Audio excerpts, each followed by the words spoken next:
Hello, everybody. I'm Uma Pemaraju, live in New York. Well, Donald Trump responds. What the frontrunner has to say about the controversy surrounding a supporter's anti-Muslim remark about President Obama. Political expert Larry Sabato joins us live. The fight to defund Planned Parenthood. First, the House takes action. Now it's on to the Senate. Does the bill have a chance? I will be able to personally call every senator that I know that we can get this measure to the president's desk. We will speak to Congresswoman Diane Black, who's leading that fight. Plus, an unbearable surprise, what cops found stuffed inside this teddy bear that caught them off guard. America's News headquarters live from New York starts right now.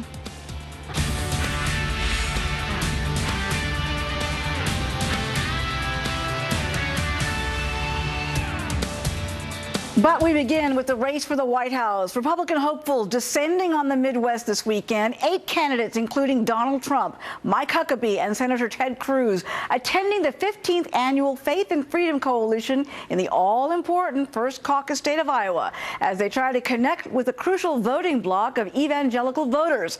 Chief political correspondent Carl Cameron joins us now live from the Iowa State Fairgrounds in Des Moines. Carl? Hi, Uma. The Faith and Freedom Coalition has been around for a long, long time. This is an organization that was founded by Ralph Reed, the former executive director of the Christian Coalition, who was an instrumental ground game player way back in 1988 when Pat Robertson came in third here in the Iowa caucuses and, for all intents and political purposes, put the Christian Coalition on the map. And to this day, evangelical Christian social conservatives are a prevailing force in Iowa caucus politics. Today we're going to have 8 Republican candidates here. A handful more will be appearing only by video. And the highlight is Donald Trump. He was scheduled to come here. There was word earlier this week that he perhaps might not, and he canceled his visit. But again, yesterday they put him back on the calendar, and he will be one of the big draws here. There are expected to be at least 1,000, probably more people showing up. And Mr. Trump, in addition to speaking here, plans to also go to a high school homecoming celebration in Urbandale, right outside of Des Moines, to do a little classic retail politicking with folks who ultimately will be the first in the nation caucus goers come next February. At the same time all this is going on, of course, there's another event taking place in Michigan. It's the second day of a 2-day conference of Republicans on Mackinac Island. And there, Scott Walker wasn't able to make it today. His plane was His plane was grounded because of weather, and he couldn't get to the island. And we saw yesterday that Donald Trump wasn't able to make it to a big cattle call in South Carolina. In Greenville, he had some business to attend to, and it was a no-show there. This has been an arduous week for the candidates. It began, of course, out in the Reagan Library in California. So a lot of the candidates on the East Coast had to put in 5,000 miles just to go there and back to get to South Carolina yesterday, and now they're split into 2 different conferences here in the Midwest. And most of the festivities get going here later this evening. At this point, Donald Trump has a strong, strong lead in Iowa, and it's not just in the polls. He appears to have a very deep organization, with some of his organizers suggesting that not only do they have people in all 99 counties ready to work for Donald Trump, but they're already starting to break it down by precinct, and Iowa has over 1,500 of them. That's an organizational task at hand for all of the candidates, and they've got less than 5 months to get it ready for the Iowa caucuses. Uma? All right, Carl, thank you very much for that update from Iowa. You bet. Well, now more on that new controversy surrounding Republican frontrunner Donald Trump, this time for something he did not say. Trump catching flack for not defending President Obama after a rally-goer makes anti-Muslim remarks about him. Larry Sabato is a director of the Center for Politics at the University of Virginia, and he joins us now. Welcome. It's great to have you on the show today. Thanks, Uma. Nice to be back with you. You know, well, after remaining MIA, Donald Trump breaking his silence finally following the dust-up over that incident where he failed to correct a supporter who called the president a Muslim. Trump firing back via Twitter today, saying it's not his job to correct supporters' claims about the commander-in-chief. Let's show our viewers what he had to say. If we put it up on the screen right now, as you can see, he says, "Am I morally obligated to defend the president every time somebody says something bad or controversial about him? I don't think so." He also adds, "This is the first time in my life that I have caused controversy by not saying something." Larry, your reaction? Well, the second tweet is probably very true. But no doubt. Look, he could have saved himself a lot of trouble, Uma, by just deflecting what the gentleman said at that rally. He might have said, well, I don't know about all those things you've just raised, but here's my view on. Look, he's the front runner, as Carl was just saying. Since you're the front runner, you always have to think about how all your opponents are going to interpret what you say, and are you giving them an opportunity to come after you? He gave them an opportunity to come after him. Not that I think it's going to affect Trump's support one way or the other.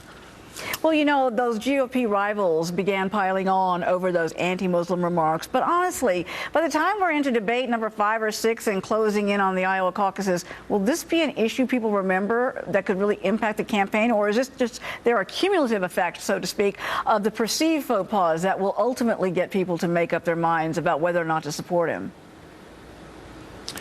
You make a good point about the cumulative effect. If you have loads of gaffes and controversies, I think it does eventually create a ceiling of support for you. There's some already speculating his ceiling is, 30%. Others say 35. Some say upper 20s. I don't know what it is. We'll see. And remember, Iowa may be only a few months away, but those few months are like dog years. Everything is going to happen sometimes in a day, and it will change the dynamics of the campaign. No, there's no doubt about that.